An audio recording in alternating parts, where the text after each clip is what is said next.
भारी गाणं आहे का नाही? मस्त. मग तिला बसायची ना पुढच्या वेळेस म्हणून मी मस्तच म्हणणार आहे. अजिबात ना, मी आधीच तिथं सांगितलं होतं गाडी निघणार ही 100%. मग अरे आपली गाडी आपलं पहिलं प्रेम आहे गाड्यांमध्ये.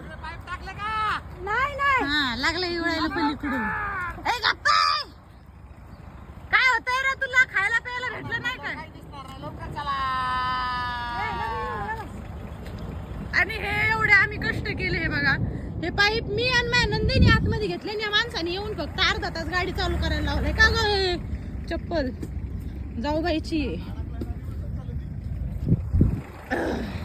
जांभरे, जाऊबाईची चप्पल आहे. लसणावरून बांधती, उद्या चपलीवरून बी बांधायला बसली बाबा.